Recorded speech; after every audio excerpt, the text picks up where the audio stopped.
There's a new fast train in Canada. It started 3 weeks ago on October 31st and does the Toronto-Montreal-Toronto run in just under 5 hours, which is not far off plane time when you count distance from airport to city on both ends. Its appropriate name is the Rapido.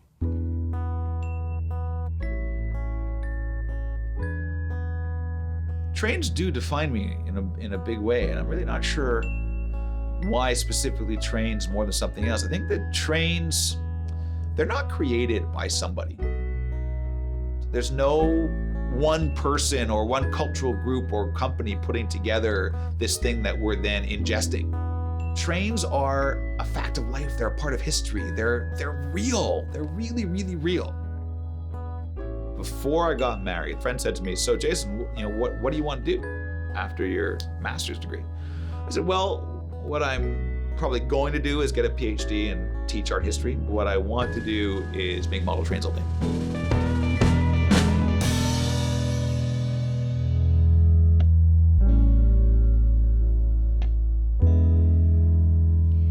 Jason is probably the most known person in the industry. He loves lots of trains, even he loves Thomas. Loves model railroading, just an ideal dad. Once he sets his mind on a goal, he works and works and works to achieve it. I can remember his early days coming into the store saying he's going to start a train company and everybody looking at him like he was crazy.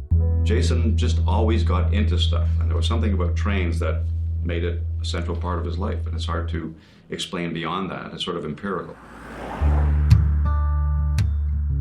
When I was 2 years old, we moved from Montreal to Toronto, and we went back in July '77 on a train called the Turbo.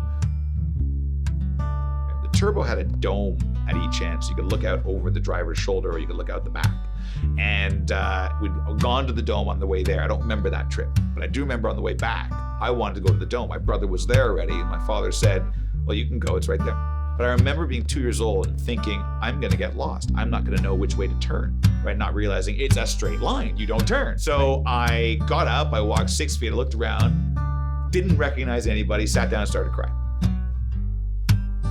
My father comes up from his seat, 6 feet away, picks me up and takes me to the front of the train to look over the shoulder of the engineer.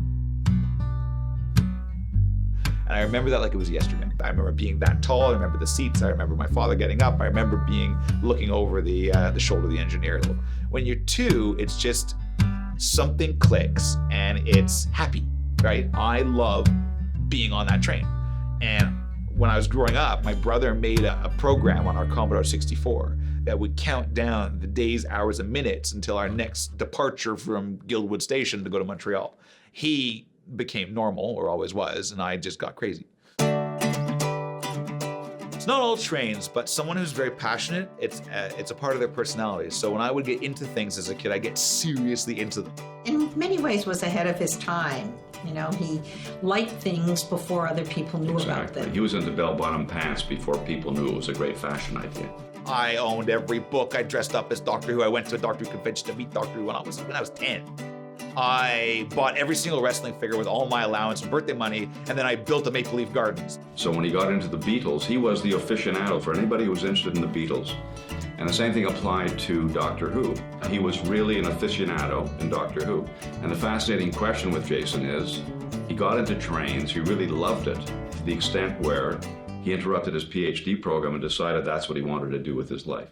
Why was it trains in particular that in fact became so much a part of his life and his vocation? What happened was I got a fine arts degree in visual art, and I went and did a master's of art history thinking that you can't get a job as a visual artist, so maybe I'll go into academics.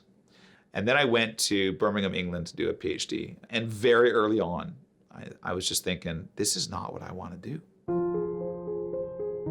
I wasn't passionate about art or teaching the way I'm passionate about trains. And I remember being in the shower one time, I was crying, thinking, I hope my kids get to do what they want to do, because this is not what I want to do.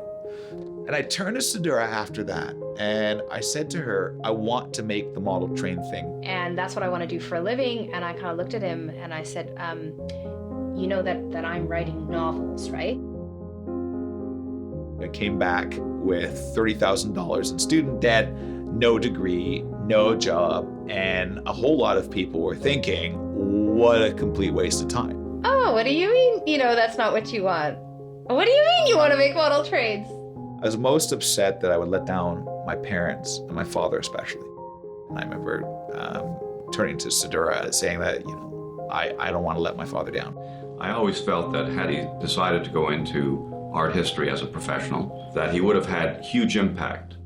And he seems to have had that impact on the train industry.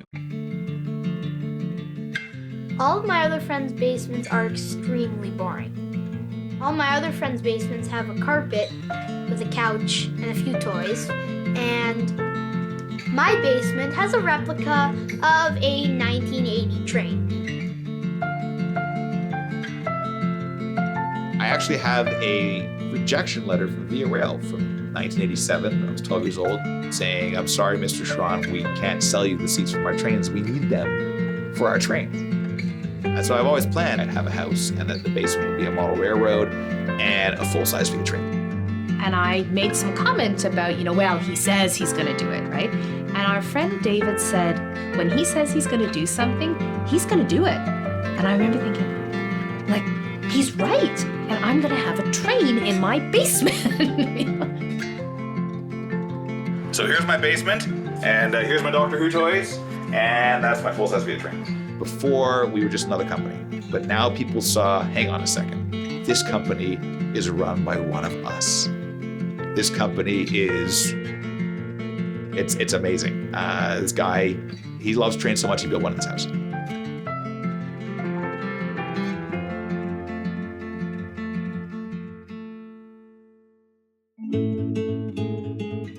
When I walk into that train, there's suddenly an element of that,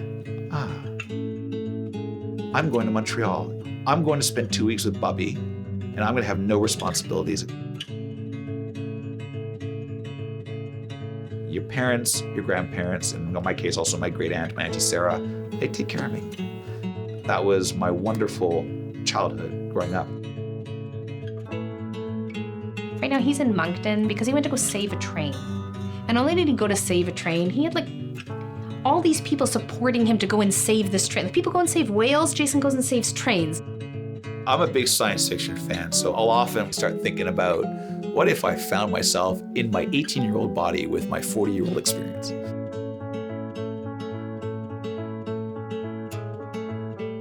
What if I went this route or went that route? What if I had the confidence to go into a field that had been more challenging for me or something like that? And then I stop and I say, if I change anything, I wouldn't be here now. I wouldn't be, there's a chance that I would not be here with Sedura now and with these 3 incredible children running Rapido. Maybe in a past life I had it really crappy, right? So now I'm lucky that I can really have it good, doing what I love to do. And I have to take time when I have difficulty doing this. I have to take time and sit back and appreciate how wonderful life can be.